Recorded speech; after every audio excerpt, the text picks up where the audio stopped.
We arrived in our Colombo hotel, freshened up and walked the few hundred yards to the sea's edge, where an enormous field was full of enthusiastic locals watching the one-day Cricket World Cup final. Sri Lanka against India, on huge screens. TV ownership in Sri Lanka is low. It was all very jolly. Such a pity that Sri Lanka lost the match. Next morning we set off for Sri Lanka's second city, Kandy, and soon discovered why our driver made a Buddhist prayer over his steering wheel at the start of each journey. This is the main, in fact only, road between the two major cities.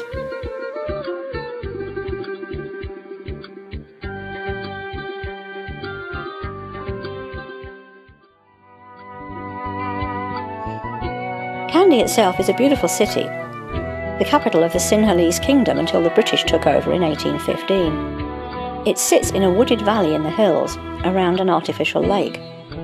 And apart from the remains of the royal palaces, its main monument is the Buddhist Temple of the Tooth, where one of Buddha's teeth is preserved inside a golden casket.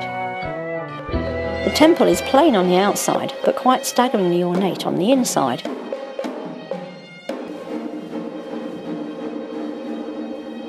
Each morning and evening, the casket can be viewed, very briefly through a small doorway, by worshippers and tourists, each bearing a gift, usually of flowers. We joined the throng waiting to do so.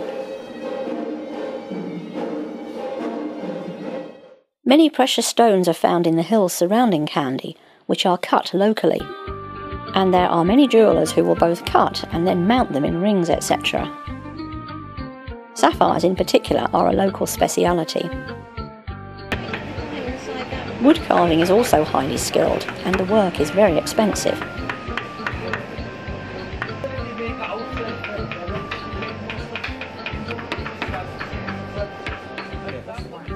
There are also many batik factories.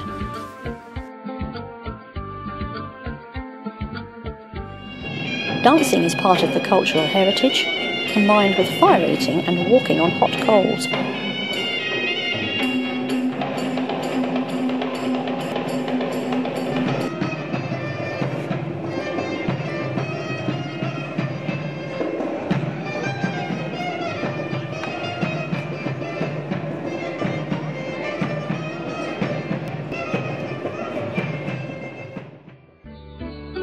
Just outside the city are the Royal Botanical Gardens, established by the British in 1843, but previously the grounds of a royal palace.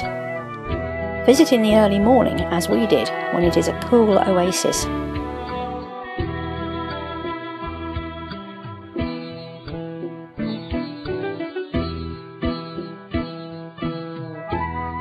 Next on our journey of discovery, we drove higher and south into the tea plantations.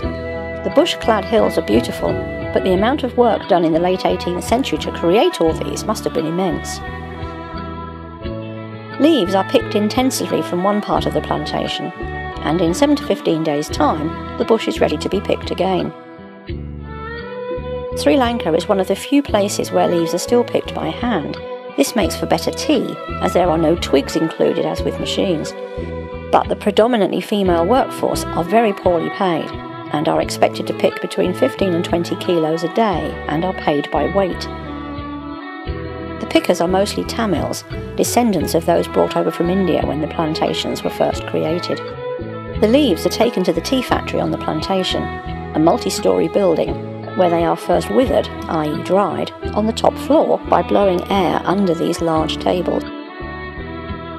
After withering, the leaves are dropped down to the next floor and rolled and spread out to ferment, at which point they change to a copper colour. They are then heated to stop the fermentation at the correct point for flavour. The leaves are then graded before packaging. We were driven out of the high country towards the southeast coast, on a road that was literally being made as we drove over it. Having reached the coast, we turned west to the ancient town of Gaur. The fort area is a UNESCO World Heritage Site and was built by Europeans from the late 16th century, first by Portuguese, then Dutch, and finally British. Our final stop was to a resort hotel in Wadua, just south of Colombo. Just down the beach was the fishing village, and during the public holiday the local lads were out practising their cricket, maybe intending to beat India next time.